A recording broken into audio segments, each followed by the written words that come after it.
Господине Љутков, денеска е 24 мај, денот кога ги празнуваме се словенските просветители, светите Кирил и Методи, па кое е значењето на овој ден од историски, културен, но идентитетски аспект за Македонија?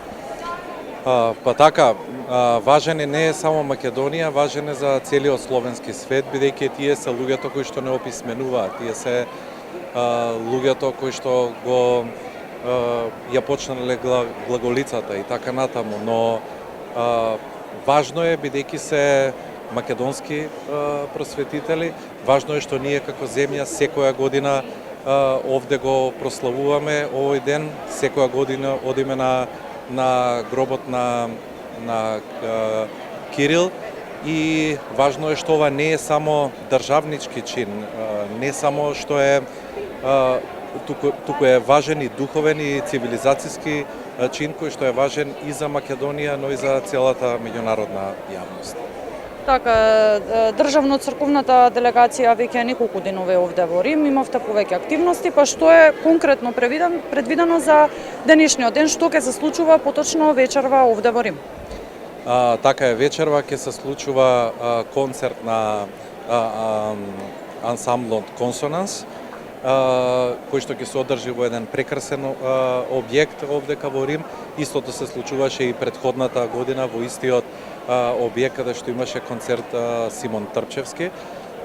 Тоа е настан кој што Министерството за култура и туризам секоја година, години наназад, посебно на 24 си го празнува како Ден на културата и Министерството за култура и туризам е организатор, без разлика на тоа која делегација доаѓа, дали доаѓа делегација која што ја предводи премиерот, председател на држава или председател на собрание. Министерството за култура и туризам е секогаш домаќин на денот 24 мај.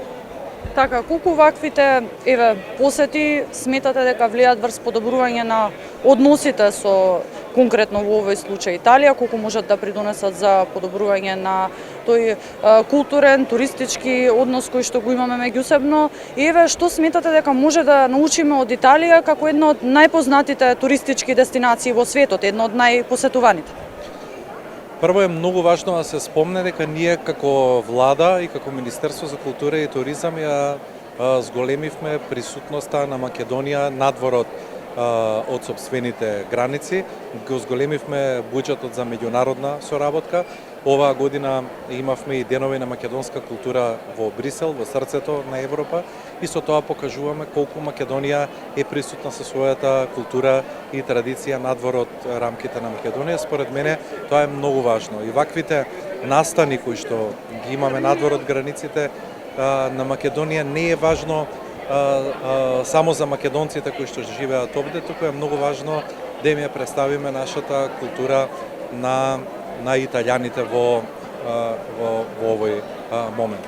И затоа мислам дека е значено да сме што поприсутни надвор од границите на Македонија со нашите познати, дали е фолклорен ансамбл, дали е театарска група, дали е изложба некоја и така натаму. Така, да се вратиме малку дома, поточно во Скопје.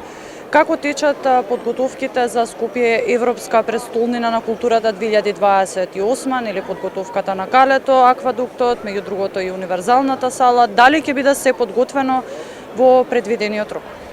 Од она што го имам и како информација и во деловите каде што сум јас лично вклучен, иако доцниме 2 години поради причини кои што ги знаеме и сите ние, и бидејќи претходната влада и претходното раководство на град Скопје многу малку превзема во овој дел. Реално изгубивме 2 години во целиот овој процес, но можам да кажам дека работиме со многу забрзано темпо. Иако се доцни, гледам дека во овој период има голем број на активности, многу голем напредок и се надевам дека она што се однесува од страна на Министерство за култура и туризам, сите обврски ќе бидат завршени на време. Ви благодарам многу за овој разговор. Благодарам.